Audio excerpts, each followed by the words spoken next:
साहिब बंदगी सतनाम। तो मालिक की कृपा से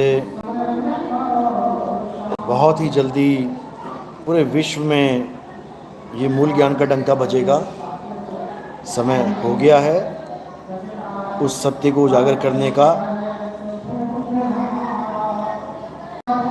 जो हर जगह हर तरह के जीव का कल्याण करेगा। कोई हिंदू है, मुसलमान है, सिख है, ईसाई है, इससे कोई फर्क नहीं पड़ता। ये मूल ज्ञान, ये परमात्मा का ज्ञान सबके लिए अनमोल रतन है। साहिब बंदगी सतनाम सतनाम।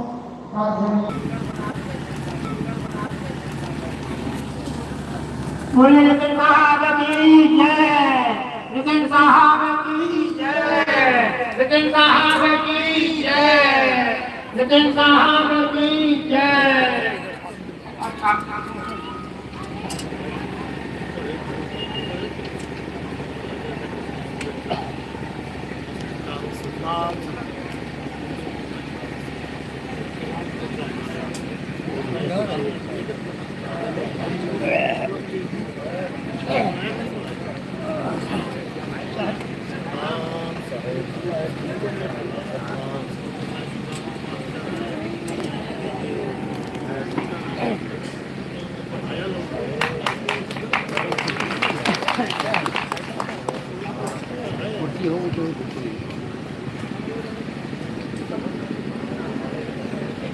एक कुर्सी हो तो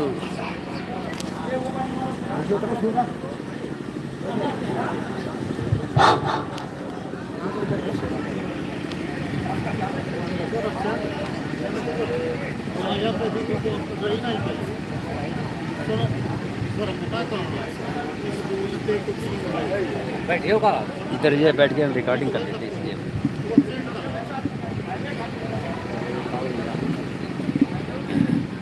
ये तो सब गर्व सबका बात, कामों की बात।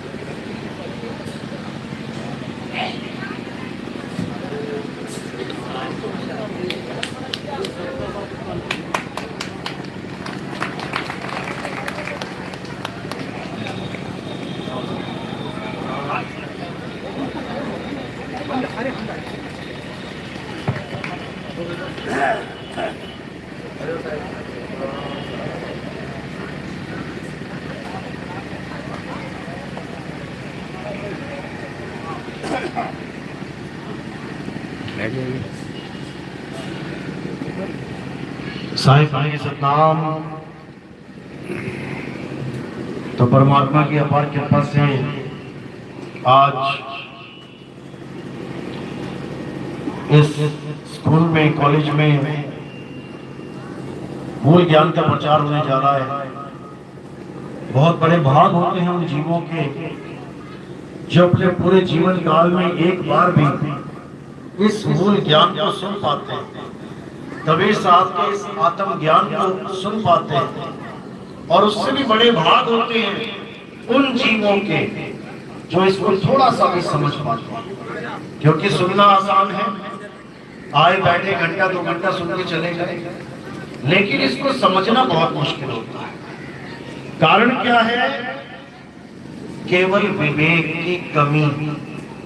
विवेक की कमी के कारण ये सत्संग सुनकर भी समझ में नहीं आता। और गुरु की कृपा हो गई, विवेक आ गया तो एक एक बात समझ में आने लग जाएगी। जैसे 5वीं के बच्चे को कॉलेज में बैठा दिया जाए तो टीचर का जो लेक्चर है वो सुन लेगा, 1 घंटा सुन के आ गया घर वापस, लेकिन समझ नहीं पाएगा क्या बोल दिया 1 घंटे में टीचर ने। लेकिन वही बच्चा धीरे धीरे धीरे बढ़ते बढ़ते 12वीं पास कर ले तो उसे वो लेक्चर समझ में आने लग जाएगा। इसी प्रकार कबीर साहब का ज्ञान समझना ये अविवेकी लोगों का काम नहीं है, ये उनके बस की बात नहीं है।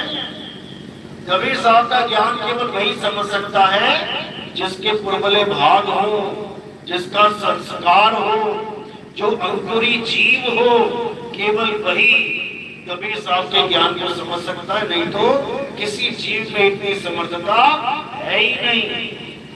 इसीलिए कबीर साहब कह रहे हैं, लाखन में कोई कोई समझ न पाई है और कोटि मध्य जानेंगे। कहे कबीर सुनो भाई साधो, हमें बिरले हंस पहचानेंगे। कहते हैं लाखों में अगर तुम सत्संग कर दो समझ ही नहीं पाएंगे कि बोल क्या रहा है बाबा, ये महात्मा जी समझा क्या रहे हैं। क्यों? क्योंकि बुद्धि विवेक क्षीण हो चुका है। पत्थर को भगवान मान सकते हैं लेकिन शब्द को परमात्मा नहीं मान सकते। तो ये बुद्धि विवेक जब क्षीण हो जाता है तो जीव की अधोगति हो जाती है। और जब बंदी छोड़ आ जाते हैं, सत्संग शुरू हो जाते हैं, तब यही जीव धीरे धीरे धीरे धीरे अपने पीर को पहचानने लग जाता है। कहते हैं कहे कबीर सुनो भाई साधो, हमें बिरले हंस पहचानेंगे। अब कोई कहे कि हम तो खुद पहचानते हैं कबीर साहब, वो दाढ़ी टोपी वाले, कहीं भी फोटो दिख जाती है पहचान लेते हैं। तुम देख के भी नहीं पहचान सकते उनको। तुम्हारे सामने भी आके खड़े हो जाए ना, तब भी तुम्हें समझ में नहीं आएगा कि ये कबीर साहब है कि कौन है, क्योंकि तुम केवल शरीर को देख सकते हो, तुम कबीर को नहीं देख सकते। क्या कह रहे हैं साहिब? कह रहे हैं हम वो नहीं है जो दिखाई दे रहा है, हम देह नहीं है, हम शब्द हैं। हम हैं शब्द शब्द हम आही, हमसे भिन्न और कछु नहीं। शब्द ना बिन से देही, और कहे कबीर हम शब्द सने। कहते हैं मुझे जानना किसी के बस की बात नहीं है। मुझे कौन जान पाएगा? जो खुद को जान लेगा, जो अपने स्वरूप को जान लेगा, वही मेरे स्वरूप को जान सकता है। जो खुद को ना जान पाया वो मुझे क्या जानेगा? यानी जब तक तुम देह से विदेह नहीं हो गए, तब तक तुम उस विदेह कबीर को जान ही नहीं सकते।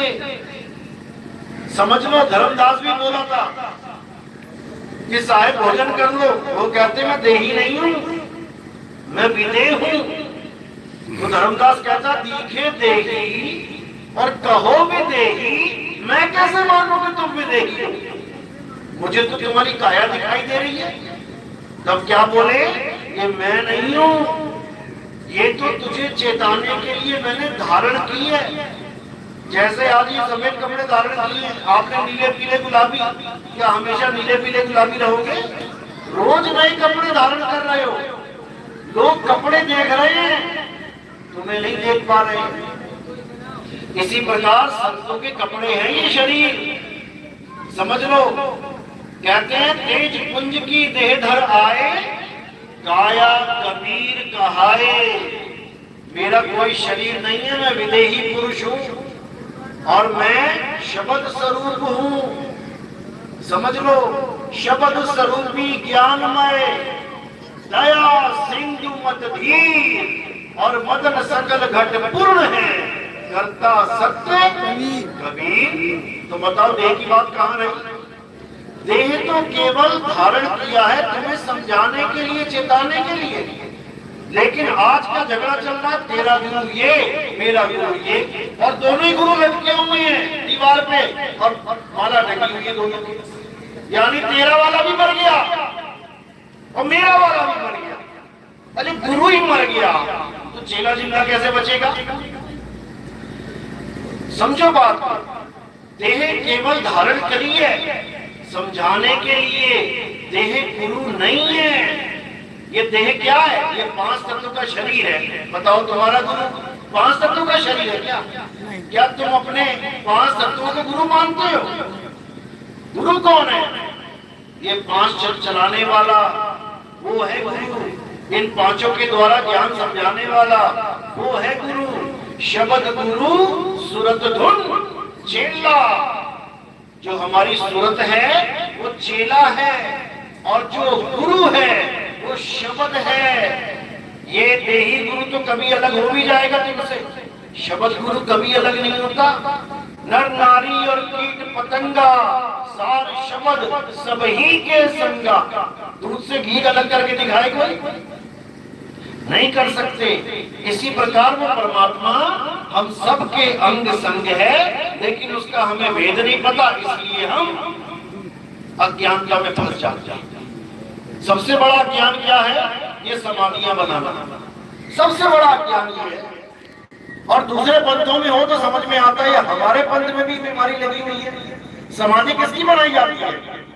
ठीक है, मिट्टी में मिट्टी मिल गई, मिलने दो, ठीक है। निशानी लगानी है, किसी का पैर ना आ जाए ऊपर, एक पत्थर रख दिया छोटा सा बहुत है, कुछ गुंबद सा बना दिया छोटा सा बहुत है। अब कर रहे हैं उसको 10 लाख की समाधि, 5 लाख की समाधि, 20 लाख की समाधि। ये क्या है भाई? ये क्या है? अरे माटी में माटी मिली और मिला पौन में पौन। मैं तो से पूछूं पंडिता, इनमें मरा कौन? जब कोई मरा ही नहीं तो ये 10 लाख रुपया किस पे खर्च कर रहा भैया समाधि पे? ये बीमारी मदन साहब के पंथ में लगी हुई है, क्योंकि इन लोगों के गुरु मर रहे हैं, ये मरता को गुरु मान बैठे हैं। लेकिन साहिब क्या कहते हैं? अमर करूं सतलोक पठाऊं और दाते बंदी छोड़ कहां। कबीर साहब कह रहे हैं मैं अमर कर दूंगा, अमर कर दूंगा, और ये अपने गुरुओं को मारने में लगे। तारीख में लिख देते हैं हमारे गुरु का जन्म समय, हमारे गुरु का मृत्यु समय। बताओ, अरे तुम्हारे गुरु पैदा हो रहे हैं, मर रहे हैं, तो तुम कैसे बचोगे? गुरु जन्म मरण का रोग खत्म करने आते हैं। आदि और अंत खत्म हो जाएगा, ना चेला खत्म होगा ना गुरु खत्म होगा। लेकिन किसी को समझ में ही नहीं आ रहा है। इसीलिए कबीर साहब ने मदन साहिब को उस समय समझा दिया था कि मदन, ऐसा मत समझना कि बाकी पंथों में काल के दूत आएंगे, तेरे पंथ में भी एक से एक काल के दूत आएंगे। ये लिखा हुआ है, मैं नहीं बोल रहा हूं। कहाँ लिखा है? अभिनंदन ग्रंथ में। किसने छपवाया? ये जौनपुर की बड़ैया गद्दी के सतगुरु प्रकाश पति साहिब ने छपवाया। उस ग्रंथ में क्या लिखा है? बहुत बदन में पंथ चले हैं, बहुत ज्ञान कथ के समझई हैं, ताकि बात न मानो एका, सारे शब्द में राखो टेका। क्या मतलब है इसका? जिस दिन तुम्हें समझ में आ जाएगा, जमीन हिल जाएगी अपनी। क्यों? क्योंकि कबीर साहब के सिद्धांत में हमेशा काल के दूत आए हैं और आते रहेंगे। ये जितने नशेड़ी गंजेड़ी भंगेड़ी जितने भी हैं, ये सब काल की दूत एंट्री मार चुके हैं इसमें। याद रखना, परमात्मा का हंस कभी नशे को गले से नीचे नहीं उतार सकता, मुंह में नहीं डाल सकता। लेकिन आप देखो, ऐसे ऐसे संत महात्मा जो लिस्ट भी बनाते हैं तो उसमें तंबाकू और जर्दा भी लगा देते हैं साथ में। ये भी लेके आना, तब सत्संग समापन होगा। बताओ, इन्हीं चीजों को खत्म करने के लिए कबीर साहब यहाँ आए और ये चेलों को यही पढ़ा रहे हैं। कमाल हो गई। एक तो सत्संग में कह रहा था कि दारू पीने वाले की भी मुक्ति हो जाती है, बस भक्ति करता रहे। बताओ, दारू पीने वाला भक्ति करता रहे, उसकी मुक्ति हो जाएगी। कमाल करती। मतलब यही है मिलावट। इसी को सही करने के लिए कबीर साहब ने मदन साहब से कहा था, हे मदन, चौथी गति होई अवतारा, ताका चरित्र विदित संसारा, हम उनके सिर बैठब आई और वासे पार कोई नहीं पाई। ये उसमें वाणी लिखी हुई है। इसका मतलब क्या है समझ लो, कि जब दुनिया भर का मिलावट हो जाएगी सारे पंथों में, केवल मदन पंथ में नहीं, हर पंथ में मिलावट हो जाएगी, तब क्या होगा? तब मैं आऊंगा। और कैसे आते हैं साहिब? ऐसे नहीं आते जैसे तुम और हम आए हो। वो कैसे आते हैं? कहते हैं, जहां संत तहां प्रगट भयहूं और जहां असंत कुपत तहां रहूं। साहिब कबीर का सब घटवासा और कुपत प्रगट कुछ अजब तमाशा। वो समझा रहे हैं कि मुझे पहचानना है तो शब्दों को पहचान जाना। जहां पर गलत शब्द बोला जा रहा है, जहां पर मिलावटी वाणी बोली जा रही है, जहां पर असत्य का साथ दिया जा रहा है, वहां मैं नहीं हूं। और जो ठोक के सत्य बता रहा है, समझ जाना मैं वही हूं। समझने की बात है। तो साहिब क्या कह रहे हैं कि हम उनके सिर बैठब आई और वास से पार कोई नहीं पाई। इस दुनिया में जितने भी पंथ है, ये सब 52 अक्षरों के गुलाम हैं। हिंदुओं में चले जाओ, मुसलमानों में चले जाओ, सिखों में चले जाओ, ईसाइयों में चले जाओ, क्या दिया जा रहा है आपको? भगवान के नाम। सबसे बड़ी दुविधा है ये। ठीक है, एक बच्चे को समझाने के लिए समझ में आता है कि चलो भैया भगवान का नाम ले लिया, लेकिन कहो इससे कल्याण हो जाएगा? कभी नहीं हो सकता, कभी नहीं हो सकता। किसी को प्यास लगी है, ठीक है, उसको पता चल गया कि मैं पानी बोलूंगा तो पानी मिलेगा, लेकिन क्या पानी पानी पानी पानी पानी पानी बोल के पानी मिल जाएगा? जब के पानी मिल जाएगा? बिल्कुल नहीं। वो पानी कहां जाके बोले कि उसे पानी मिले?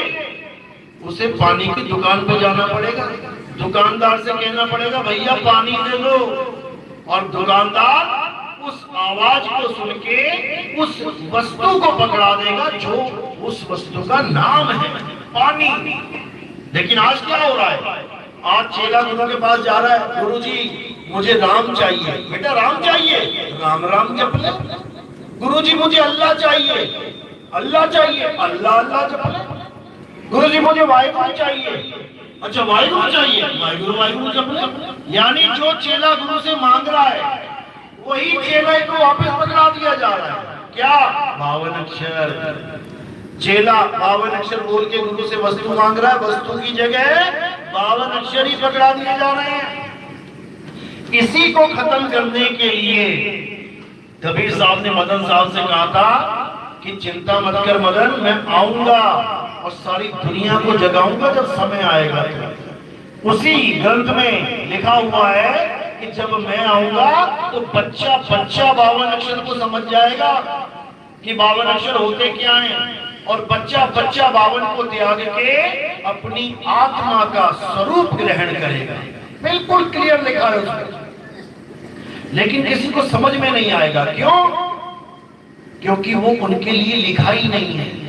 वो जिसके लिए लिखा है वो अच्छे से समझ रहा है। अब साहिब क्या कह रहे हैं कि 12 पंथ काल फरमाना और भूले जीव न जाए ठिकाना।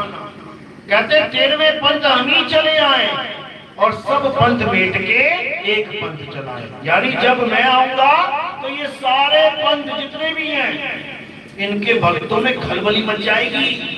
ये खलबली मचेगी, ऐसी खलबली मचेगी, ये ढूंढते फिरेंगे कि ये सत्संग आ कहां से रहा है, ये बात चल कहां से रही है। और उसके बाद क्या होगा? उसके बाद मंथन होगा, और जब मंथन होता है तो क्या निकलेगा? घी निकल के आएगा, सार सार निकल के आएगा। अब वो समय आ गया है जब हर पंथ में हमारे सत्संग घूम रहे हैं। बच्चा बच्चा गुरुओं से सवाल करना शुरू कर चुका है कि गुरुजी ये कैसे, ये कैसे, ये कैसे, और गुरु के पास जवाब नहीं है इस बात का। क्यों? क्योंकि गुरु के पास नी अक्षर का ज्ञान ही नहीं है, शर अक्षर तक ही सीमित हो चुके हैं। नी अक्षर का किसी के पास भेद ही नहीं है तो क्या देगा?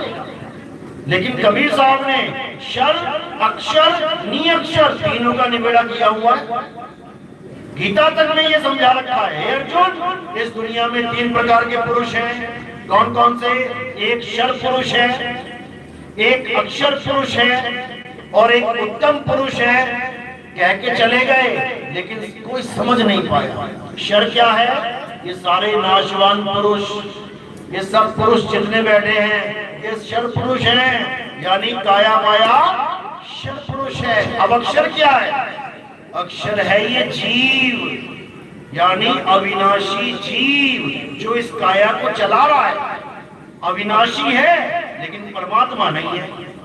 कबीर पंथ में ये बीमारी भी लगी है कि जीव को ही परमात्मा बना दो।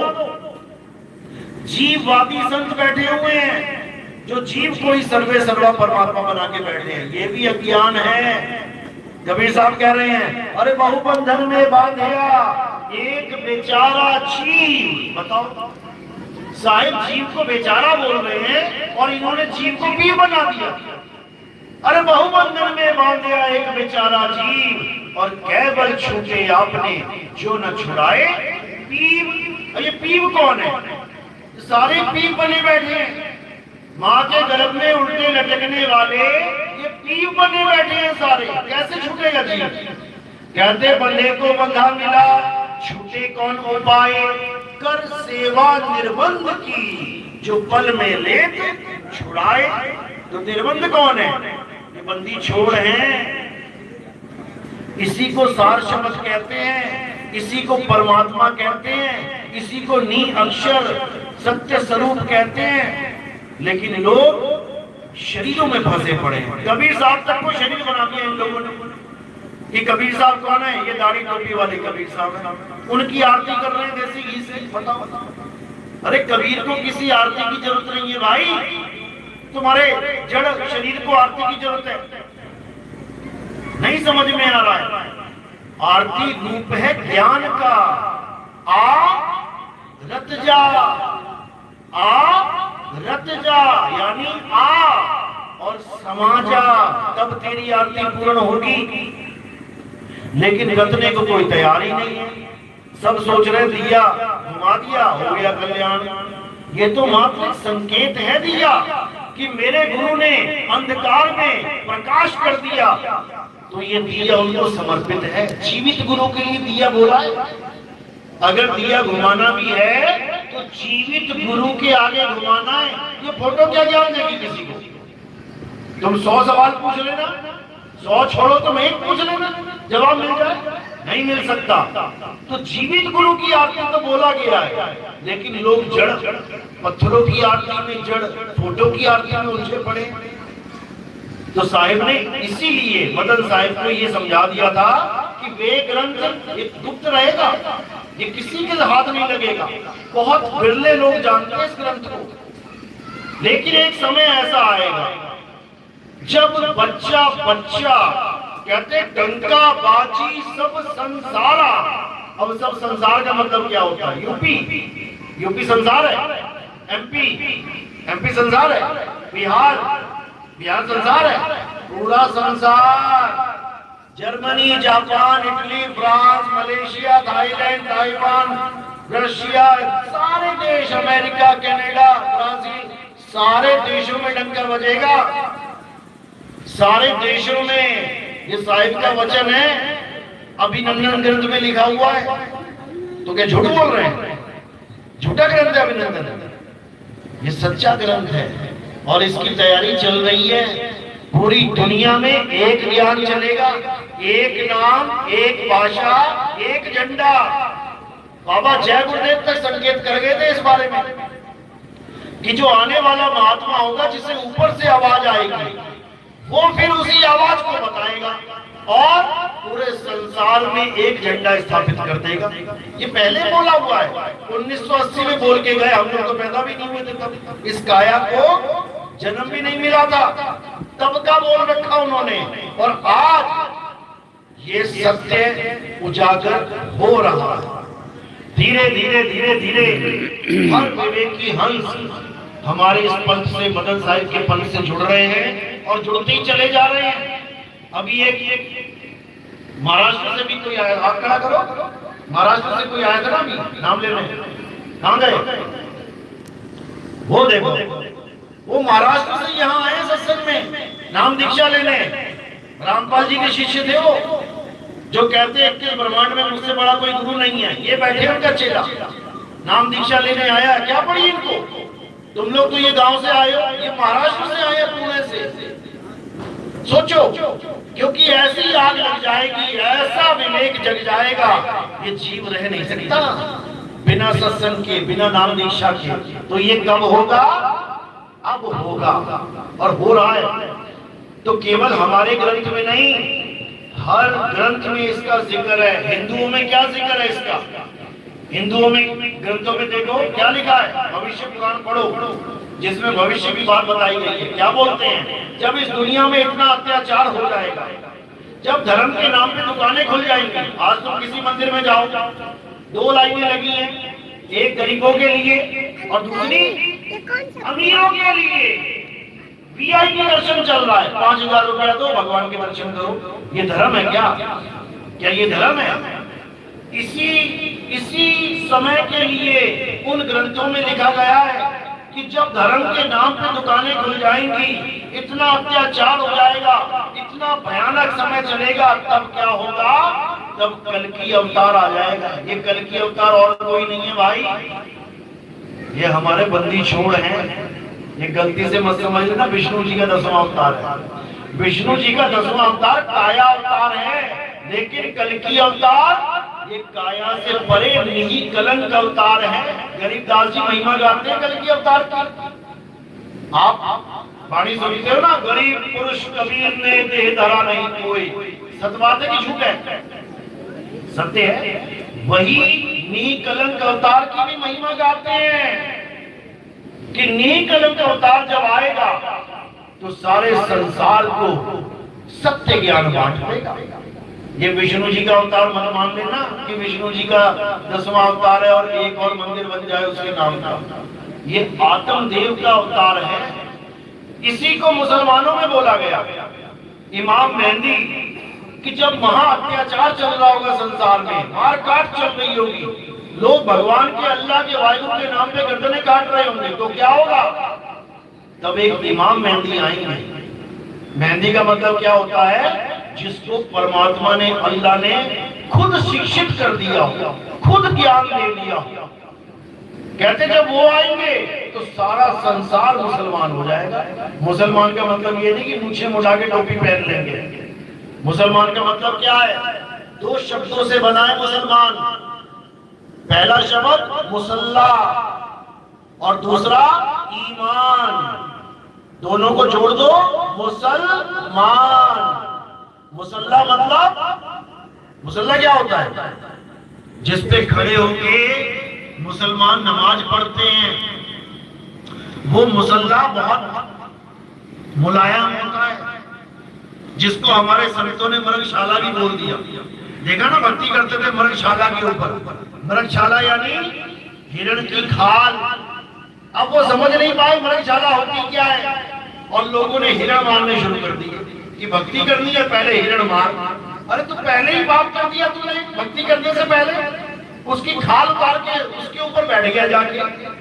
मृगशाला संकेत है, मुसल्ला संकेत है कि वो मुसल्ला कहाँ बिछा है, जो बिल्कुल मखमली है।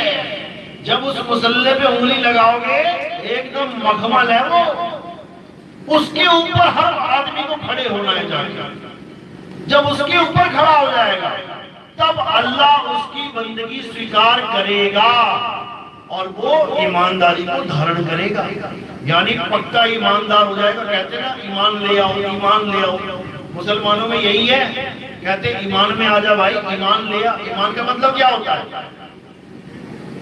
ईमान का मतलब ये नहीं होता कि मेरे साथ नमाज पढ़ने चल। ईमान का मतलब होता है अपने जीवन में ईमानदारी ले आओ।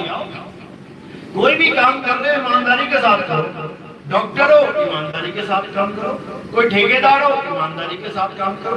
कोई सरपंच हो, ईमानदारी से काम करो। कोई मंत्री संतरी है, ईमान। हर बंदा ईमान ले आए तो बताओ ये कलयुग सतयुग हो जाएगा कि नहीं? कलयुग में केवल बेईमानी ही सबसे बड़ा कारण है। जो हम कह रहे हैं कि बहुत दुख है, बहुत दुख है, बेईमानी सबसे बड़ा दुख है। ये बेईमानी खत्म तो सारे मुसलमान। इसी को ईसाइयों में बोला गया कि ईसा मसीह मरे नहीं है, वो दोबारा आएंगे। उनको पूछो दोबारा आएंगे, कब आएंगे? कहते ये नहीं पता, लेकिन जब आएंगे तब सारी दुनिया को एक कर देंगे, एक झंडा स्थापित कर देंगे। तो ईसा मसीह उनके हिसाब से कोई शरीर हो सकता है, हमारे हिसाब से वो आत्म देव हैं।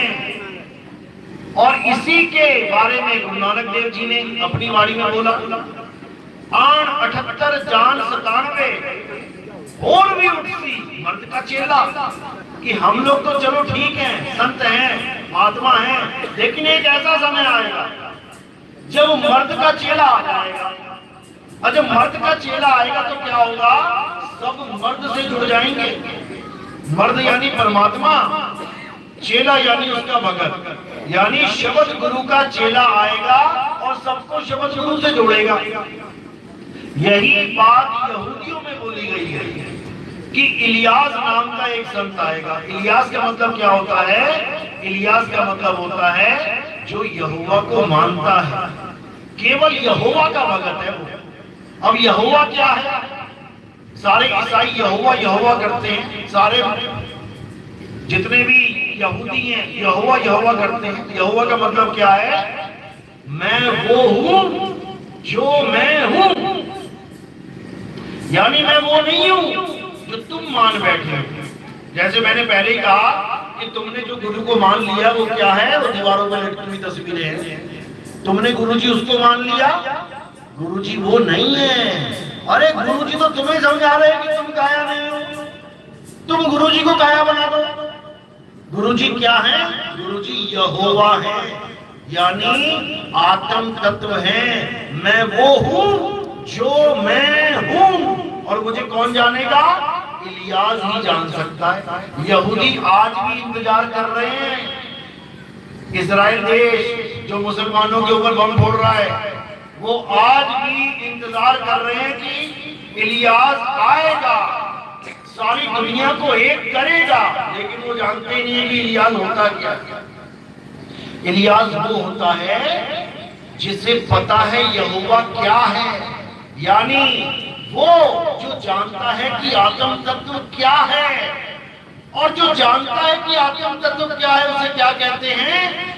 तत्वदर्शी संत। जो तत्वों का ज्ञान रखता है, जो नाशवान तत्वों को भी जानता है और अविनाशी तत्व को भी जानता है, वो काया को भी जानता है और काया को चलाने वाली आत्मा को भी जानता है, उसको इलियास कहते हैं। कबीर सागर में चूड़ामन अवतार का जिक्र किया गया है कि चूड़ामन अवतार आएगा। चूड़ामन क्यों नाम रखा उसका? जो मन रूपी हाथी का चूड़ा बना देगा, इसलिए उसका नाम रखा है चूड़ामन अवतार। हर ग्रंथ में इस समय का इंतजार किया जा रहा है, हर धर्म में इंतजार किया जा रहा है, लेकिन लोग सोच के बैठे कि कोई आसमान से आएगा। कबीर साहब की तरफ गगन मंडल से उतरे साहिब सत्य कबीर और जलज महापौड़न किए दोनों दीन के पीर। वो सोच रहे आसमान से कोई आएगा, आसमान से नहीं आएगा, वो प्रकट होगा। बलिहारी व घट की जा घट प्रगट हुई, वो प्रकट होगा और प्रकट ज्ञान देगा। वो ऐसा ज्ञान नहीं देगा कि मरने के बाद तुम्हें सतलोक मिल जाएगा, मरने के बाद तुम अमर हो जाओगे। वो तुम्हें प्रकट ज्ञान देगा। अरे है प्रकट पर दिखत नहीं, सतगुरु से सहारा हो, आवे न जावे, जन्मे नहीं मरे, सो निज पीव हमारा हो। वो प्रकट ज्ञान देगा। वो तुम्हें समझाएगा कि ये काया हिल रही है ना, इसको जान कैसे हिल रही है, ये अक्षर निकल रहे हैं ना, इसको जान कैसे निकल रहे हैं। तब जाकर तत्व ज्ञान होगा, अन्यथा नहीं होगा। तो यही ज्ञान मदन साहिब को कबीर साहब ने कब दिया था? तब से लेके आज तक ये ग्रंथ गुप्त है। अभिनंदन नाम क्यों रखा गया इसका? क्योंकि ये साहिब का अभिनंदन है, उसके आने की खुशियां हैं। अभिनंदन मतलब क्या होता है?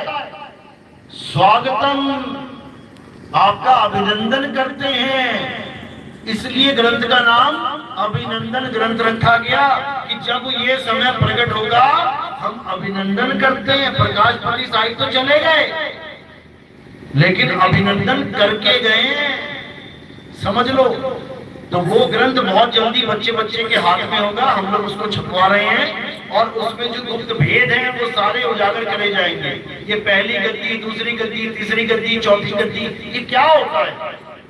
और चौथी गद्दी में ही क्यों बोला गया है कि चौथी गद्दी के भय जाने सब संसार? ये सारा संसार इस मूल ज्ञान को चौथी गद्दी की वजह से जानेगा। ये सारे भेद खोल के ये सारी दुनिया को उजागर कर दिया जाएगा और फिर एक पंथ चलेगा, एक नाम।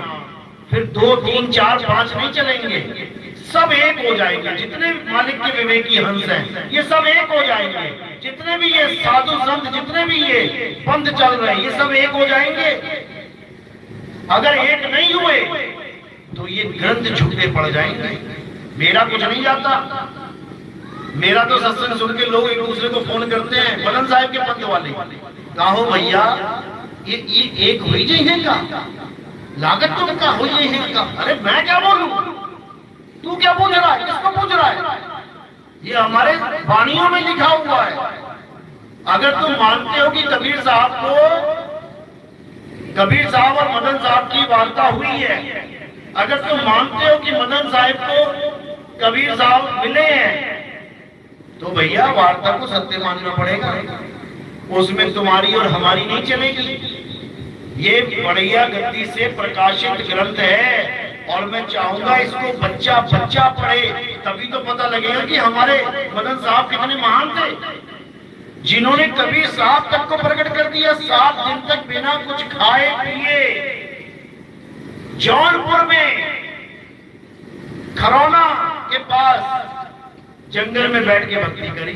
7 दिन तक अष्टांग योग सिद्ध थे, कोई कमी नहीं थी। अष्टांग योग सिद्ध आजकल मिलता नहीं है, कोई सारे पाखंडी घूम रहे हैं। उस समय वो अष्टांग योग सिद्ध समाधिग्रस्त थे, वो समाधिष्ठ थे, वो समाधि में वो बैठ जाते थे, उनको सुध बुध नहीं रहती थी शरीर की। लेकिन फिर भी कबीर साहब की एक वाणी उनके दिमाग में टकरा गई। कौन सी? सार शब्द कही बाची हो मानो एतबारा, अक्षर पुरुष पेड़ निरंजन वाकी डारा। मन में खलबली मच गई कि बताओ, निरंजन की तो हम भक्ति करते रहे, हमारे वेदों का सार ही अलग निरंजन है, और कबीर साहब कह रहे हैं कि निरंजन ये काल है भाई, और बचना है तो क्या करना पड़ेगा, सार शब्द जानना पड़ेगा। खलबली मच गई, खोजने लगे कैसे मिलेगा सार शब्द, कैसे मिलेगा, कहीं नहीं मिला। तब बैठ गए 7 दिन की भक्ति के लिए। तब कबीर साहब प्रकट हुए और सार शब्द का भेद समझाया उनको। ये सब अभिनंदन ग्रंथ में दर्ज है, मैंने नहीं लिखा।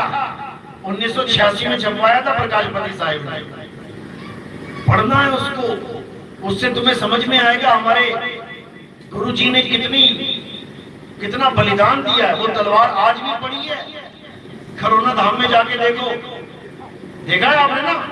हाँ, आज भी तलवार पड़ी है। और दुख के साथ कहना पड़ता है कि उनका जयकारा तक नहीं लगाते थे ये लोग। ये बंबई में जाते थे, शर्म के मारे जयकारा नहीं लगाते थे कि ये सारे कहेंगे मदनबंदी आ गया। जब से मैं मुंबई जाने लगा तब से जयकारा शुरू हुआ वहां पे।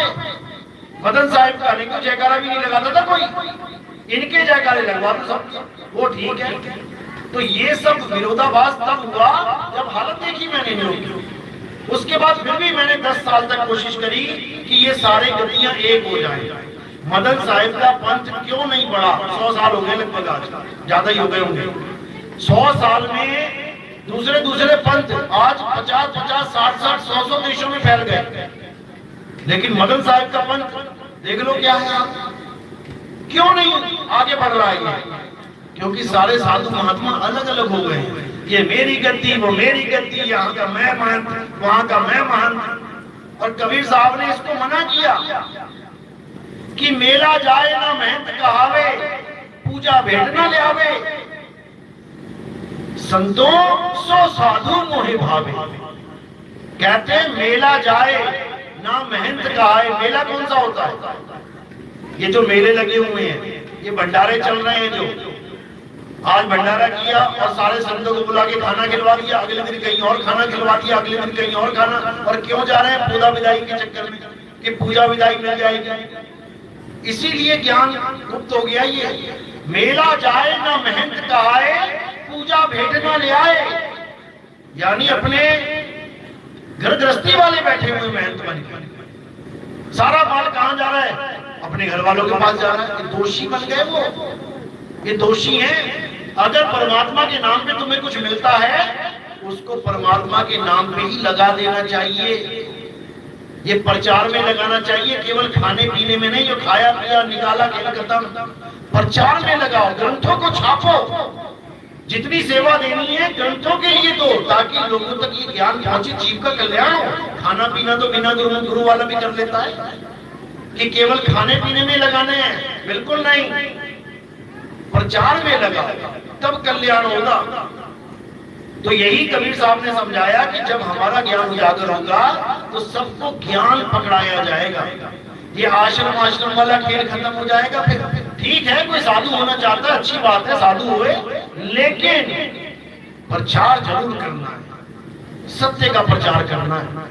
तो यही हर ग्रंथ में बताया गया कि वो समय आने वाला है जब हम सब एक हो जाएंगे, ये मतभेद खत्म हो जाएंगे, तेरा गुरु मेरा गुरु उसका गुरु इसका गुरु खत्म हो जाएगा और केवल एक शब्द गुरु सारी दुनिया में स्थापित हो जाएगा। इसी को बोला गया। कहते जब आएगा बीसम बीसा, ना रहेगा ईसा ना रहेगा मूसा, राज करेगा जगदीशा। ईसा मूसा किसको बोल दिया? यही गुरु को। ठीक है, कोई साधु हो गया, अच्छी बात है, हम लोग भी साधु हुए हैं, लेकिन एक शब्द गुरु की शरण में रहना है। सब एक की महिमा गानी है और फिर बैर विरोध नहीं करना एक के साथ कि मैं बड़ा चेला और तुम छोटा चेला, ऐसा नहीं चलेगा।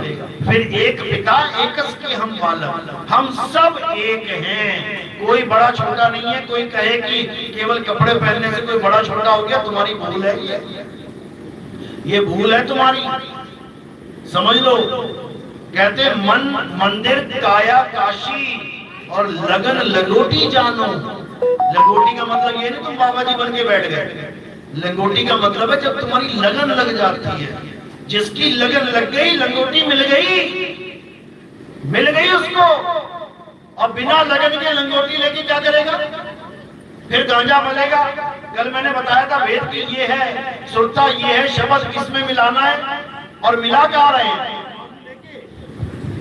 ये उंगली से रगड़ रहे हैं, सुरती कहाँ है? ये सुरता बताई थी मैंने, ये सुरता शब्द में लगनी चाहिए, ये सुरता सुरती में लगा रखी है। तंबाकू को क्या कहते हैं यहाँ पे? थोड़ी सुरती लाओ भाई। अरे तेरी सुरती तेरे पास है, उस सुरती को लगा, ये तंबाकू वाली सुरती नहीं लगानी है। लेकिन लोग विरोध करते हैं, क्यों? क्योंकि नशेड़ी कभी नहीं चाहेगा कि मेरा नशा छूट जाए, उसको नशे में आनंद आ रहा है। कामी कभी नहीं चाहेगा कि मेरी काम वासना खत्म हो जाए, उसमें आनंद ले रहा है। अहंकारी कभी नहीं चाहेगा मेरा अहंकार खत्म हो जाए, उसको अहंकार में ही आनंद आ रहा है। इसी प्रकार एक भगत कभी नहीं चाहेगा कि मेरी लगन खत्म हो जाए, वो यही चाहेगा, अरदास करेगा, गुरु जी ये लगन लगाए रखना। गुरु से लगन कठिन है भाई, और लगन लगे भी निकाज न सरी है, ये जीव प्रलय हो जाई, गुरु से लगन कठिन है भाई। तो लगन कब लगती है? जब हमें गुरु के स्वरूप को देखने की लगन लगे। एक तो ये है शरीर और एक है गुरु का असली रूप। जो गुरु का असली रूप है, जब उसकी लगन लग जाती है, कहते हैं फिर बात बन जाएगा। फिर गुरु का ऐसा दीदार होगा कि दीदार करने वाला स्वयं गुरु हो जाएगा, समझ लो। कहते हैं अब तो जाए चढ़े सिंहासन और मिले हैं सारंग पानी, राम कबीरा एक भय है, कोई न सके पहचानी। यानी अब क्या हो जाओगे?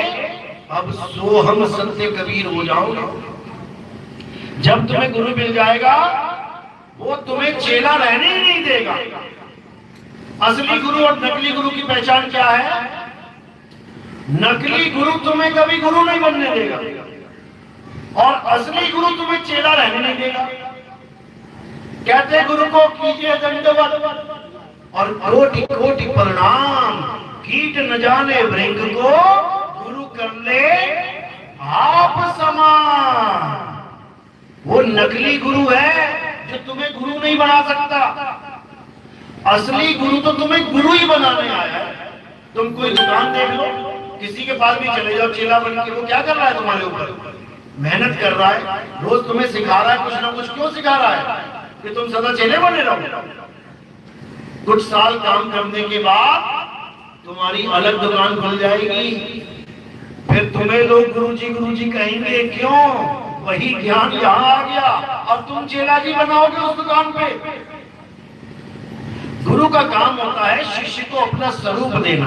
अब इसका मतलब ये नहीं कि तुम इन गुरुजी को नीचे बैठा के यहाँ बैठ जाना, इसका मतलब समझो। गुरु का काम होता है अपना स्वरूप देना।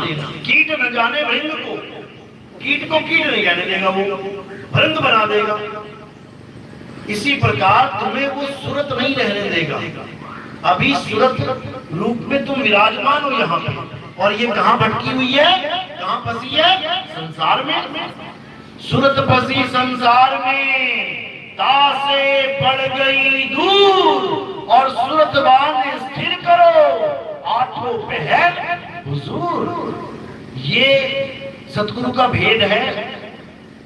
जो उसको एकाग्र करना सीख लेगा वो सतगुरु का रूप हो जाएगा। एक डाल दो पंछी बैठे, एक गुरु एक चेला। गुरु की करनी गुरु भरेगा, चेले की करनी चेला। तू उड़ जा हंस अकेला। कहा तो सब रहे हैं, लेकिन बताओ बिना गुरु के कौन कहेगा कि मैं चला जाऊंगा? सब इंतजार कर रहे हैं, गुरु जी पार कर लेंगे, गुरु जी ले जाएंगे। और रामपाल वाले कह रहे वो आएगा, गुरु जी ले जाएगा। राधा स्वामी वाले कह रहे गुरु जी आएगा, ले जाएगा। सब इंतजार कर रहे हैं अपने अपने गुरु का, क्योंकि उनको विहंगम चाल नहीं मिली है।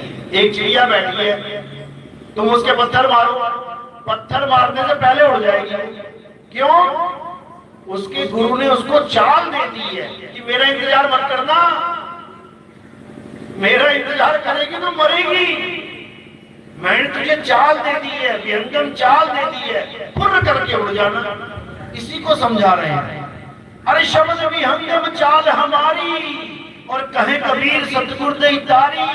खुले कपाट शब्द झनकारी, पिंड यज्ञ के पार सो देश हमारा है। इस पिंड में नहीं है, अंड में नहीं है, इससे पार सो देश हमारा है। कर नैनो दीदार महल में प्यारा है। वो ये महल नहीं है काया वाला, वो शब्द स्वरूपी महल है। उस शब्द में ये सुरता प्रवेश करेगी, उस शब्द में ये सुरता समाएगी, तब इसका कल्याण होगा।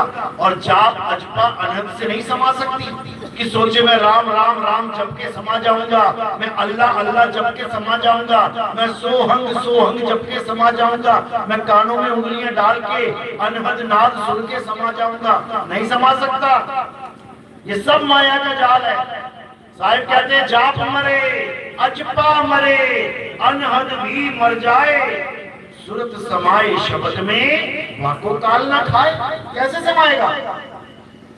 कैसे समाएगा? विहंगम चाल से समाएगा। समझ लो। गरीबदास जी कहते हैं अरे सतगुरु के लक्षण कहूं, अचल विहंगम चाल हम अमरापुर ले गए, ज्ञान शब्द सरघाल।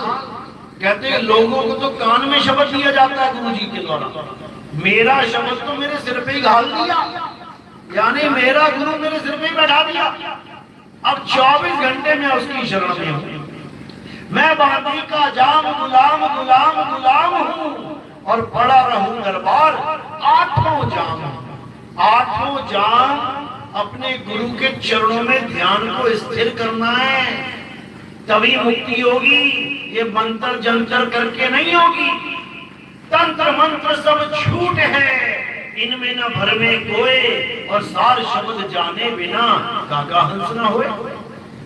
अनहद शब्द और सार शब्द ये दोनों अलग हैं। आज इतने बड़े बड़े पद चल रहे हैं अनहद शब्द को लेके, कबीर साहब खंडन करते हैं, कहते हैं अनहद बाजा जमता थाना, ये पांचों तत्व करे घमसाना। अनहद बाजा विधि विधि बाजे, सार शब्द न्यारी धुन गाजे। सार शब्द न्यारा है, अनहद नाद न्यारा है। अनहद नाद वाले कौन है?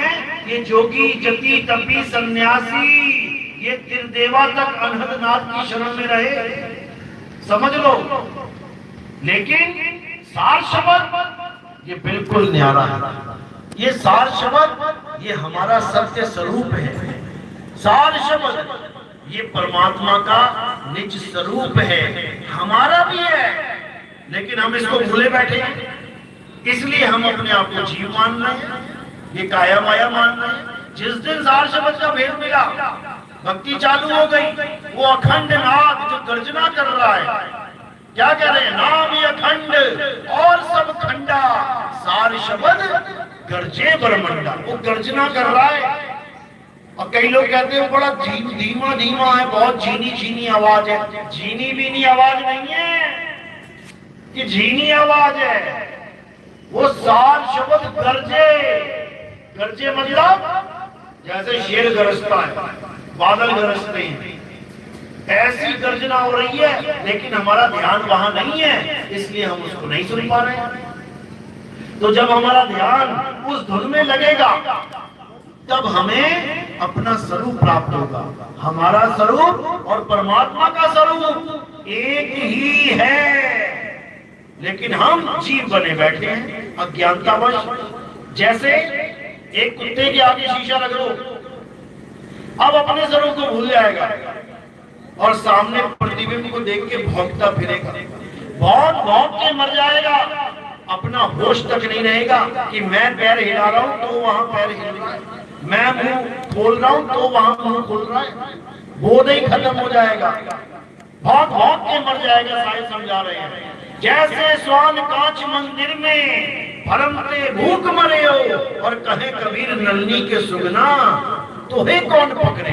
बताओ, इतना क्लियर समझा दिया साहिब ने कि तुझे कोई पकड़ ही नहीं सकता। सूरत को पकड़ के दिखाए कोई, कमरे में बंद कर दो, 7 तालों में बंद कर दो, फिर भी ये सुरता कहीं भी जा सकती है, लेकिन इसको भेद ही नहीं पता जाना कहां है। गुरु बता ही नहीं पा रहे जाना कहां है, गुरु मंत्रों में उलझा दे रहे हैं, लेकिन साहिब समझा रहे हैं, अरे आए हो तुम कहां से, जाना तुम्हें कहां है, इतना बस विचार लो, हो गया भजन, मन की तरंग मार लो, हो गया भजन, आदत बुरी सुधार लो, हो गया भजन।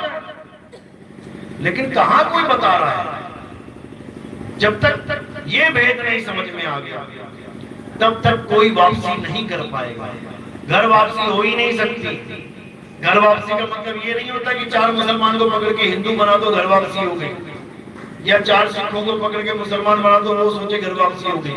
घर वापसी का मतलब होता है इस घर में बैठे हैं हम, ये काल के लोक में, कुछ नहीं पता कौन कब मर जाए, यहाँ पे कुछ नहीं पता कौन सी बस का एक्सीडेंट हो जाए, कुछ नहीं पता है चलता चलता हवाई जहाज 40 सेकंड में नीचे गिर जाए, कुछ नहीं पता रातों रात कहां भूकंप आ जाए, कहां सुनामी आ जाए। ऐसे दर्दनाक लोक में बैठे हैं हम।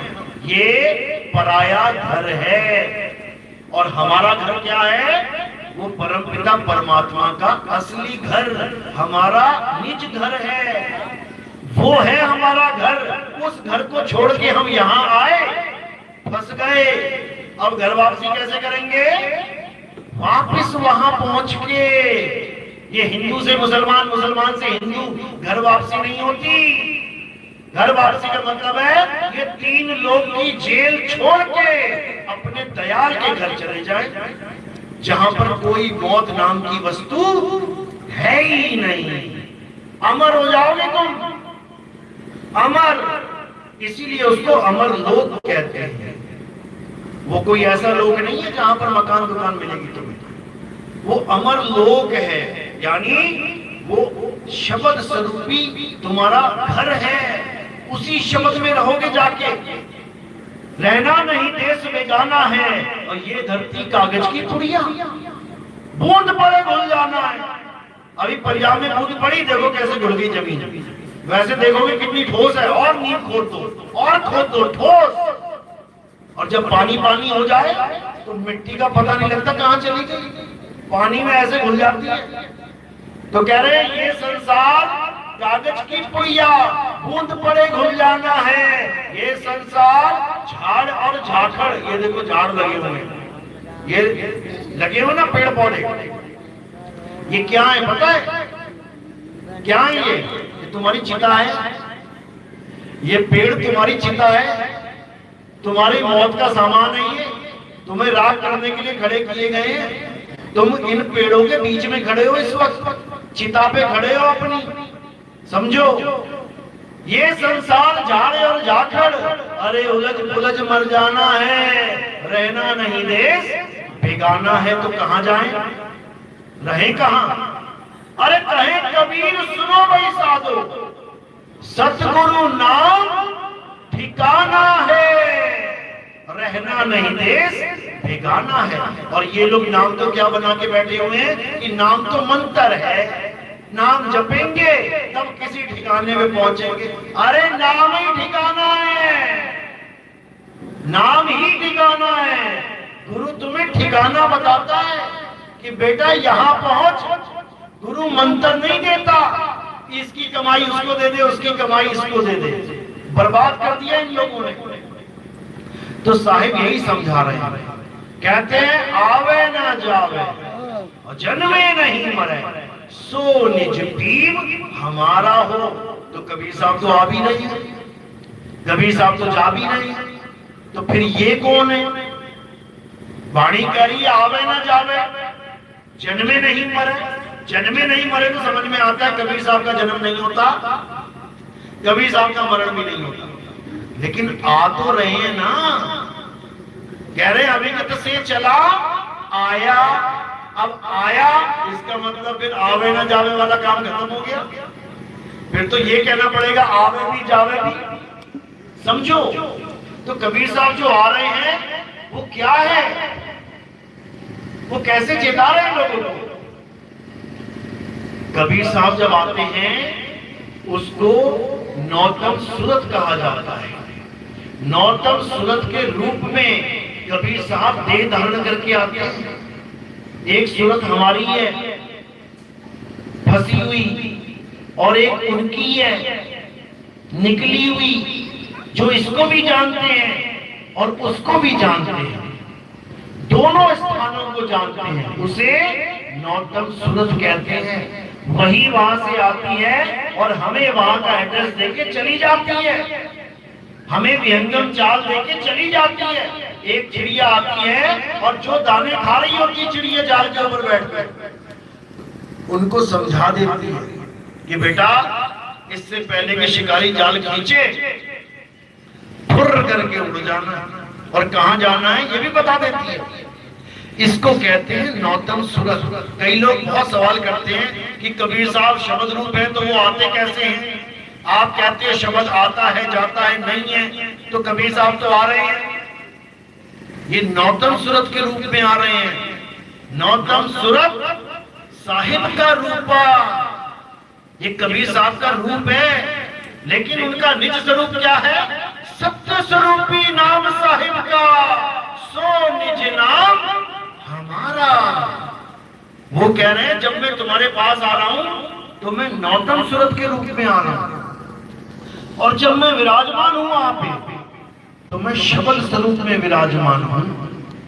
तो इसलिए कई लोग भ्रमित हो जाते हैं, इस चक्कर में पड़ जाते हैं कि यार ये कैसा ज्ञान है। एक तरफ तो कह रहे हो परमात्मा आता जाता नहीं है, गीता अध्याय 2:24वें श्लोक में लिखा है अर्जुन ये आत्मा अजन्मा है, नित्य है, शाश्वत है, अचल है, स्थिर है। अचल यानी जो चलता नहीं है। तो फिर ये और जा कौन रहा है? ये जीव है। जीव आत्मा अलग है और अचल आत्मा अलग है। जीव आत्मा बंधन में है, अचल आत्मा निर्बंध है। तब कल्याण होगा, नहीं तो नहीं होगा। तो क्या करना है? चल अवस्था से अचल अवस्था में आ जाना है। किसी पे आस नहीं लगानी कि कोई गुरु जी तुम्हें पार करेंगे, बिल्कुल नहीं। अगर तुम गुरु को याद करने लग गए तो तुम्हारी सूरत के सामने कौन आ जाएगा? गुरु का रूप। और गुरु का रूप क्या है? क्या देख रहे हो तुम? ये हवा है, पानी है, मिट्टी है, अग्नि है, धरती है, इसी को मिला के ये रूप बना दिया और तुमने इसको गुरु मान लिया। तो फिर तुम देही गुरु के चेले हो गए भाई, समझ लो। तो गुरु किसको समझना है? शब्द गुरु, सूरत धुन चेला। चलो चलो, तो आज का सत्संग यही समाप्त करते हैं। आगे भी महात्मा जी के बैठे हैं, उनको भी मौका मिलेगा। तो आज का सत्संग यहीं पे समाप्ति होती है। और हमारे सत्संग YouTube चैनल कहत कबीर सुनो भाई साधो नितिन दास, या फिर YouTube पे आप सर्च करेंगे नितिन दास के सत्संग, तो आपको बिल्कुल सीरियल से सत्संग मिलने शुरू हो जाएंगे। हमारा टीवी में भी प्रोग्राम आता है, क्योंकि जहां तक हम नहीं पहुंच पा रहे हैं, क्योंकि 195 देश हैं पूरे विश्व में, जिसमें से मैं लगातार चल रहा हूं। अभी 15-16 देश कंप्लीट हुए हैं और धीरे धीरे धीरे 195 में ये प्रचार चलेगा और बीज पड़ता ही जा रहा है। हमारा काम है बीज डालना, परमात्मा का काम है फसल उगाना। तो अलग अलग देशों में जाते हैं, 400, 500, 1000 लोगों को कम से कम मिलते हैं, उनको सत्संग से जोड़ते हैं, यूट्यूब से जोड़ते हैं। धीरे धीरे धीरे जागृति हो रही है, सत्संग समझ रहे हैं लोग, एक होने की कोशिश कर रहे हैं। मालिक की दया होगी तो आने वाले समय में बहुत जल्दी आपको इसका रिजल्ट मिलेगा। क्योंकि हमारा मेन मकसद क्या है? हमारा मेन मकसद है प्रचार का। हमने ना तो कभी आश्रम बनाया है और ना ही हम कभी आश्रम बनाएंगे। ये हमारा व्रत समझ लो, प्रण समझ लो कि हमें जितनी भी सेवा मिलेगी आप लोगों की, हम एक भी पैसा आश्रम में नहीं लगाएंगे, अपने लिए नहीं चाहिए। ये सारा पैसा कहाँ लगता है? ये प्रचार प्रसार में लगता है। हम गीता भी छापते हैं। कई लोग कहते हैं कबीरपंथियों की गीता छापते हो, ये अज्ञानता है उनकी। एक डॉक्टर, क्या वो ABCD की किताब पढ़ के नहीं पढ़ा? क्या वो पहली दूसरी पांचवी पढ़ के बड़ा नहीं हुआ क्या? तो यानी LKG UKG पहली दूसरी पांचवी एक डॉक्टर के लिए भी उतनी जरूरी है जितनी एक आम आदमी के लिए जरूरी है।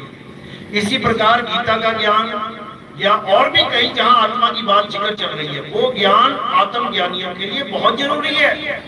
क्योंकि जो गीता को मानता है वो गीता से जाने कि आत्मा क्या है, आत्म तत्व क्या है। जो कुरान को जानता है वो कुरान से जाने, जो बाइबल को मानता है वो बाइबल से आत्मा को जाने। हमारा मेन लक्ष्य क्या है? आत्म ज्ञानी बनाना। हमारा मेन लक्ष्य क्या है? आत्म तत्व का प्रचार करना, क्योंकि आत्मा में ही परमात्मा का वास है। कह रहे जब लगना छीनोगे आत्म तब लगना मिली है परमात्मा। तो पहली शुरुआत कहां से होगी? आत्मज्ञान से। पहले अपनी आत्मा को जानो, फिर उसमें रमण करना है, फिर उसमें रम जाना है, और उसके बाद जो पद प्राप्त होगा उसको परमात्म पद कहा जाता है। धर्मदास ये जग बौराना कोई न जाने पद निर्वाणा, और यही कारण में कथा पसारा इन सब से कहिए राम ने आरा। यानी वो राम हम सब में विराजमान है, बस उसको परखना है, उसको जानना है। बोलिए परमपिता परमात्मा की जय, सतगुरु मदनपति साहिब की जय, सतगुरु दूलमपति साहिब की, दीवान जवाहरपति साहिब की, सतगुरु प्रकाशपति साहिब की, सतगुरु राम सेवक साहिब की, सतगुरु विराटपति साहिब की, सभी संतों की, सभी भक्तों की, इस आश्रम के महंत साहब की, सभी सत्संग में आए हुए साधु गणों की, सभी भक्तों की, इस नगर बस्ती की सकल हंस को बंद कर साहेब सतनाम पूज्य जी, सभी संतगण, भक्तगण, माँ बहन बेटियों, इसी गांव के नगर कहाँ पर हो? ये पायलट नाम का पूरा हमको जो पायलट साहब है, इसी 12 अक्टूबर को समाधि का भंडारा है। इसी गांव के वो जो क्या नाम है, पायलट के नाम से क्या नाम? हाँ, ये हमारा 12 अक्टूबर समाधि स्थल पर राजेश पायलट कटियार जी फौजी, उन्हीं की तरफ से सभी लोग सादर आमंत्रित हैं। सभी संत व भक्त भंडारे में सादर आमंत्रित हैं। 12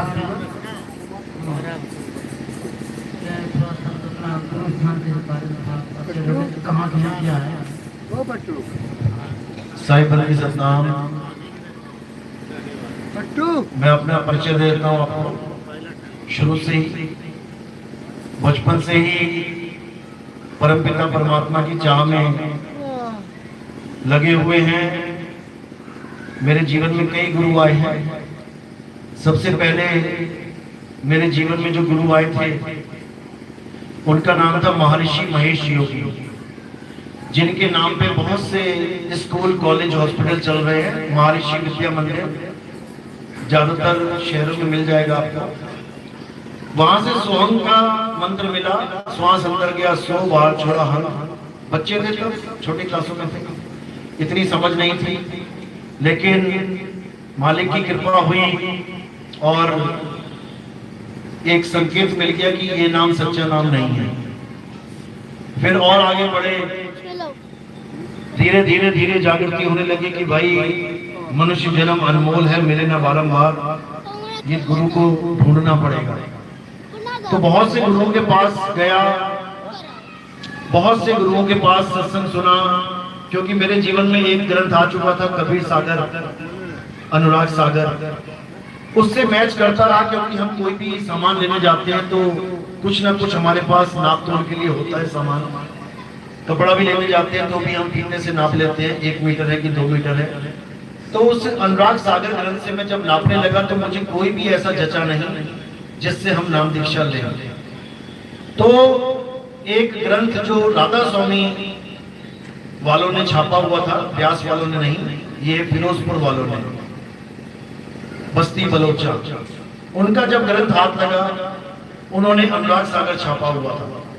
वो अनुराग सागर पढ़ के दोबारा से जागृति हुई कि हाँ ये ठीक है। लेकिन वहां पर नाम दीक्षा नहीं ले पाए, कारण कि मेरे सब रिश्तेदार व्यास में जुड़े हुए थे और मुझे ये समझा दिया गया कि वहां की जो गद्दी है वो उनका जो गुरु है वो भी इन्हीं का गुरु है, वो एक ही गुरु है, वहां जाने की जरूरत नहीं, ये गद्दी है वो मनमुखी गद्दी चला रखी है उन्होंने। तो मैंने सोचा ठीक है, मनमुखी गद्दी पे क्यों जाएं, जैसे एक ही गुरु के 2 चेले हो जाएं, एक ने ये संभाल लिया, एक ने अपना नया खोल दिया, तो उसके पास जाएं जो गुरुजी ने आदेश दिया। तो मैंने व्यास में नाम दीक्षा ले ली, वहां पर भक्ति करी, 5 नाम की और 5 शब्द अनहद ना से जोड़ दिया। उसके बाद मैं नौकरी करने चला गया चंडीगढ़ में। वहां पर मदन साहिब के पंथ के कुछ लोग मिले और ज्ञान चर्चा हुई उनसे। तो जब ज्ञान चर्चा हुई, क्योंकि व्यास में हमने सुना हुआ था कि वो नाम लिखने बोलने पढ़ने में नहीं आता, बिल्कुल सेट बैठा हुआ था दिमाग में, और वही चीज मदन साहिब के ग्रंथ में आ गई कि वो नाम बोलने में नहीं आता, भाई वो अकेह नाम है, अबोल नाम है, बात जच गई। लेकिन यहाँ पर ये कह के कि वो बोलने में नहीं आता, फिर भी 5 नाम दे दिए जाते हैं, तो ये बात समझ से परे हुई, उसको त्याग के आगे बढ़े। मदन साहिब के पंथ में आए, वहां पर भी यही समझ में आया कि एक ही गद्दी के सब चले हैं लेकिन आपस में बनती नहीं है। पता लगा कि सबसे बड़ी गद्दी बढ़िया है, उसके बाद बीरापुर और फिर अमरपुर, फिर एक और है। तो पहले सोचा कि बड़ी वाली से नाम ले लेते हैं, फिर बीच में सत्संग हुआ उन्हीं लोगों के साथ कि नहीं नहीं नहीं यही है जो कुछ भी है। ये सबसे बड़ी बुरी बीमारी है हमारे पंथ में, ये सबसे बड़ी बुरी बीमारी है कि नहीं नहीं वहां कुछ नहीं है, यही है सब कुछ। किसी महात्मा के पास चले जाओ, उससे बस इतना कह दो कि बाबा जी ये जितने लोग बैठे हैं क्या किसी को सार शब्द मिला है, फिर देखना जवाब क्या मिलता है। ये सबसे बड़ी बुरी बीमारी है। किसी भी आश्रम में जाके पूछ लो, गुरुजी मैं वहां से नाम लेना चाहता हूँ, ले लूंगे? अरे वहां कुछ नहीं है बेटा, मैं बताता हूँ तुझे क्या है। वही बीमारी वहां भी लगी हुई थी। बड़ैया वाले और हमारी गुरु गद्दी वाले ये आपस में कभी बैठते भी नहीं थे साथ में, ऐसा विरोधाभास था।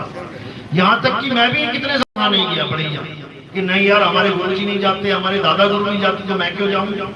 हालांकि ऐसा नहीं था कि मेरे अंदर कोई विरोध था, हम तो ढूंढते थे कि कोई रास्ता मिले वहां का, कोई बताने वाला ही नहीं मिलता था।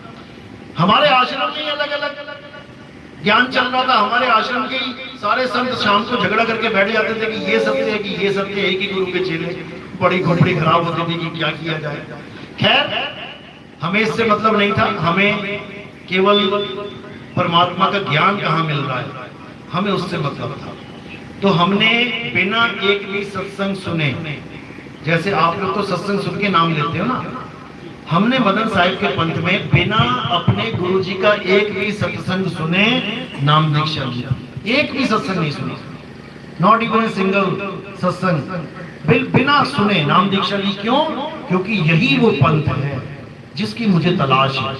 मैं किसी देही गुरु का गुलाम नहीं हूं, मैं उस ज्ञान का गुलाम हूं जिस ज्ञान ने मुझे खींच के वहां तक ले गया। मुझे वो ज्ञान चाहिए था। तो 10 साल तक मैं कोशिश करता रहा कि ये सारे संत महात्मा एक हो जाएं, एक हो जाएं, एक हो जाएं। नहीं हुए, हार के मुझे ही जाना पड़ा। मैं बड़ैया गद्दी गया और मैंने वहां पर जाके संतों से मिला। साधु शर्म साहिब थे वहां पे, काफी सालों से गद्दी पे बैठे थे।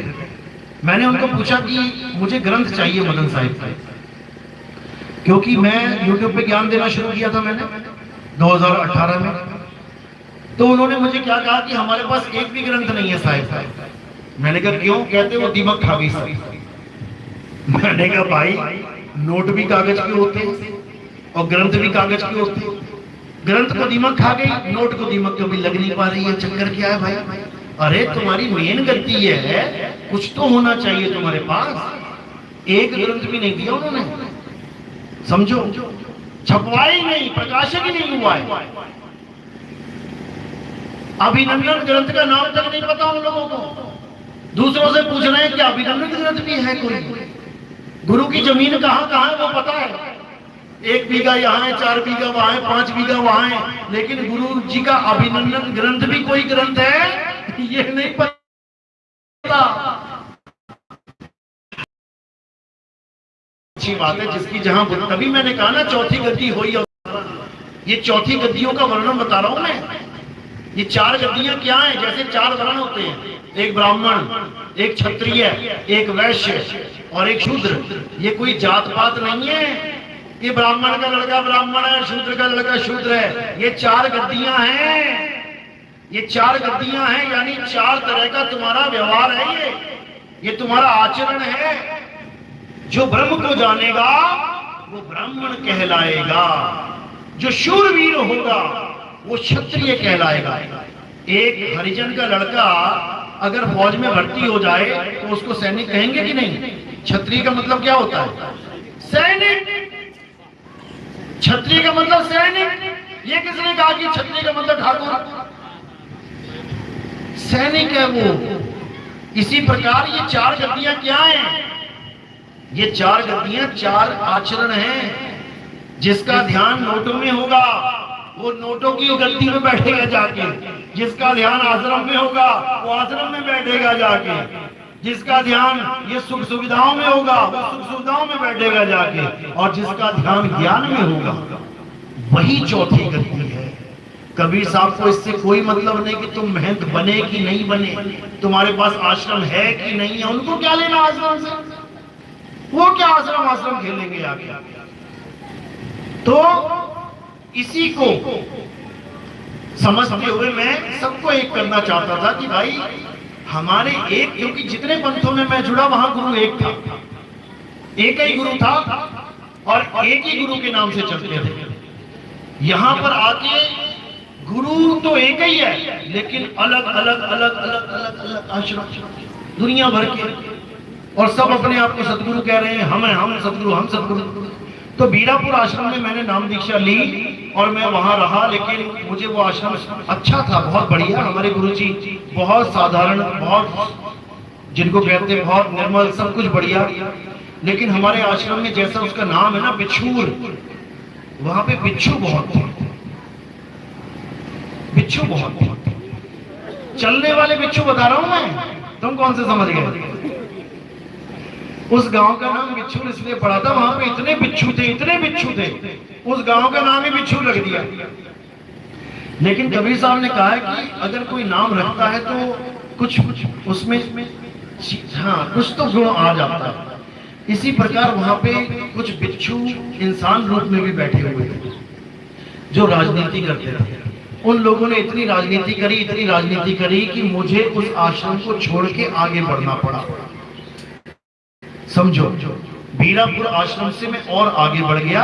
वहां पे कलीना आश्रम है, कलीनापुर, उसका नाम ही इतना सुंदर है, कल्याणपुर। कल्याणपुर, और अंग्रेजी में कलीन को क्लीन कहते हैं, बिल्कुल क्लीन यानी क्लियर। तो वो आश्रम में बहुत बुजुर्ग संत थे, और बीरापुर में मेरे गुरुजी थे सतगुरु वैरागपति साहिब। वहां जो आश्रम पे गुरुजी बैठे हुए थे उनका नाम भी वैरागपति साहिब ही था।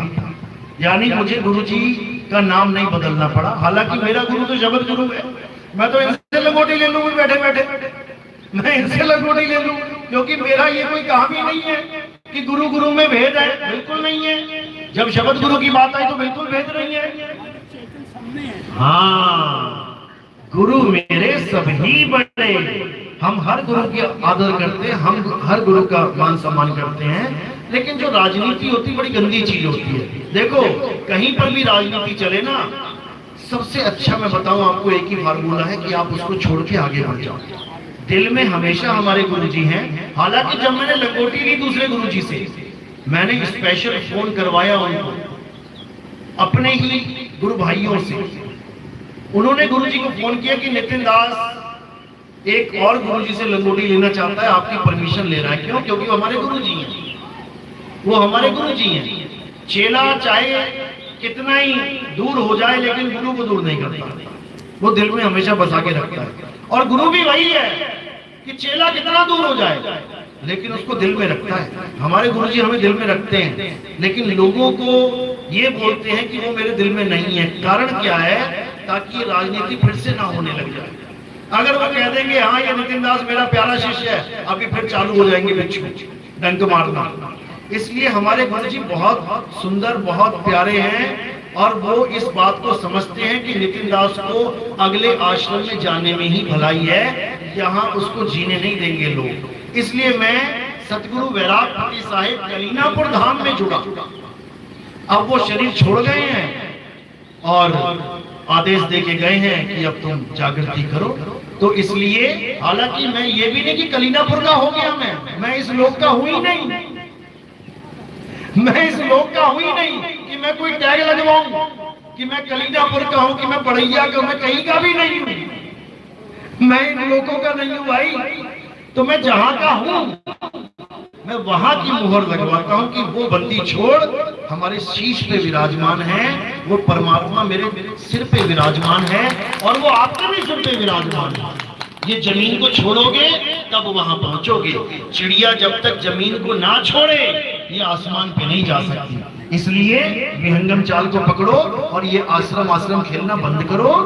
आश्रम का मतलब है आश्रम कर, मेहनत कर, श्रम कर, मालिक को पाने में मेहनत कर, जरूर मिलेंगे। चलो बोलिए परमपिता परमात्मा की जय, सभी संतों की जय, भक्तों की जय, आज के आनंद की जय, हंसो बंदगी साहेब बंदगी सतनाम। हाँ, कार्यक्रम चलता रहेगा। और इसी के इन्हीं के बाद हमारे संत सजीवन दास साहब आश्रम भटेरा रसूलाबाद कानपुर देहात के आएंगे। इनके बाद अभी नहीं थोड़ा इंतजार है, जो कि साहब की थोड़ी आरती पूजा करके तब इनका नंबर आएगा और कार्यक्रम फिर हमारा चलता रहेगा। और एक विशेष सूचना है, जो कि हमारे महात्मा साहब का जो सालीना का जो कार्यक्रम होता है, ताकि हम इस पर थोड़ा बदलाव करना चाहते हैं। जो कि ये अक्टूबर में हमेशा दशहरा भोर कार्यक्रम पड़ता है, तो हमें बहुत दिक्कत हमारे संतों भक्तों को भी मिल जाती है, हमें मिलती है और हमारे संतों भक्तों को भी मिल जाती है। जो कि हमें कई बार पानी उलीचना पड़ा, 2-3 बार मशीन रखनी पड़ी, और वैसे भी बहुत परेशानियाँ, जैसे कि यहाँ की व्यवस्था रखी, वहाँ की व्यवस्था रखी, फिर यहाँ व्यवस्था रखी, तो पूरा 60 बार छोड़ना, बांधना, फिर ले जाना, बहुत मुश्किल की घड़ी हो जाती है। और इसको हम 30 अक्टूबर से लेकर के 10 नवंबर के बीच हमारा विचार है, जौन तारीख रखना चाहें सभी लोग संत और भक्त के माध्यम से इसको थोड़ा बदलाव करना चाहते हैं। जैसा सब लोग आप आदेश करेंगे उसका पालन होगा। धन्यवाद साहिब।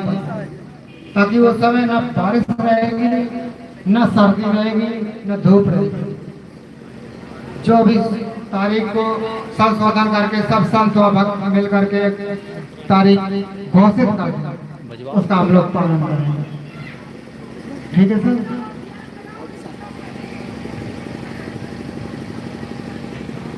तो ठीक है, वो तो भाई सभी लोगों का, क्यों भाई, जो किसी के नाम लेने से क्या है, उसमें सबका सहयोग चाहिए कि जिस तरीके से सफल हो।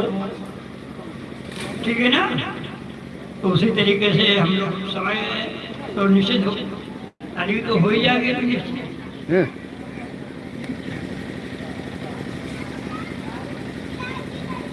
तो ठीक है ना, तो जो आप रखा है तारीख हाँ तो बताओ तो।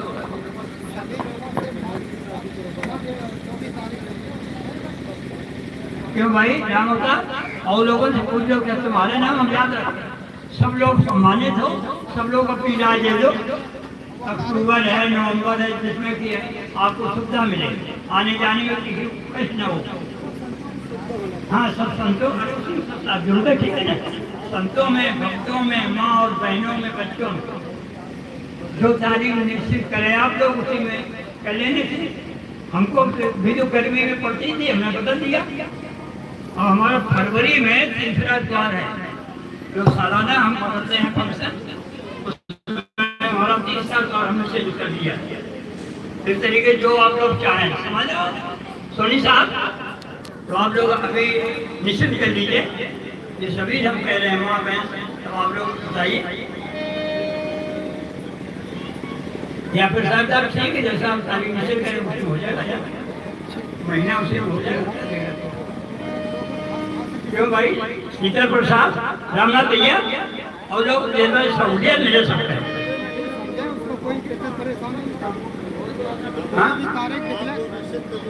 तारीख जो है तो आप लोग निश्चित करो।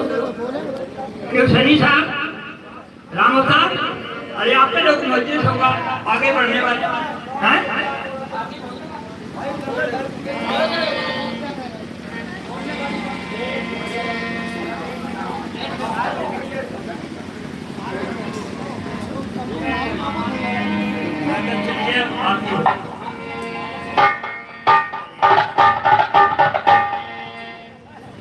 हाँ अब बजा, अब मन आएगा, देखना कितना बढ़िया लगेगा, कितनी बढ़िया हमको लगता। समझ में नहीं आता है, समझ में कुछ नहीं आता है, लेकिन इतने बढ़िया संगीत की आवाज़ आती है, आनंद आता है।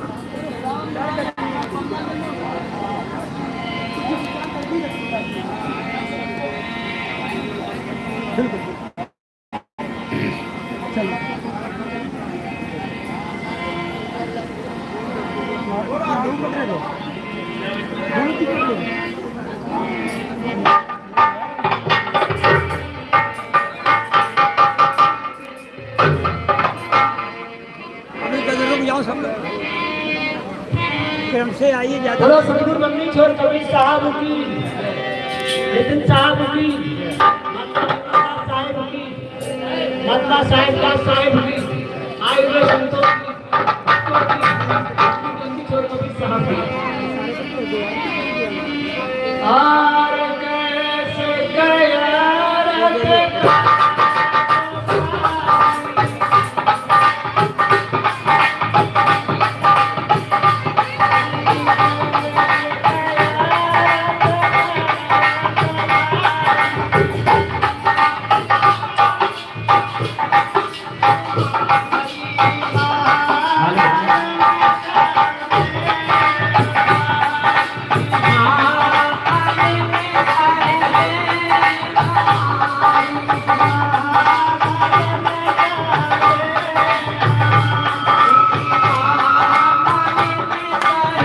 आ रही आरती,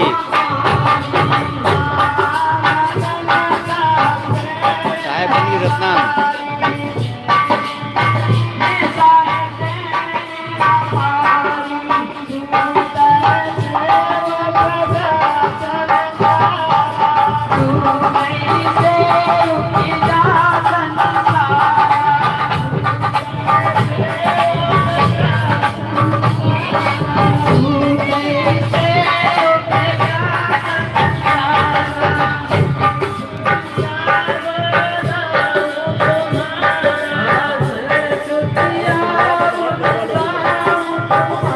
खाली फूल कर लो क्या है?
Thank you.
साहिब की जय हो, महात्मा गंगादास साहिब की जय हो, संत नितिन दास साहब की जय हो, संत साहिब दास साहिब की जय हो, आए हुए संतों की जय हो, संतों की जय हो, बंदी छोर कबीर साहब की जय हो, संतों की जय हो, आए हुए संतों की जय हो, नगर बस्ती की जय हो, सतगुरु बंदी छोर कबीर साहब की जय हो, साहेब बंदगी, साहेब बंदगी।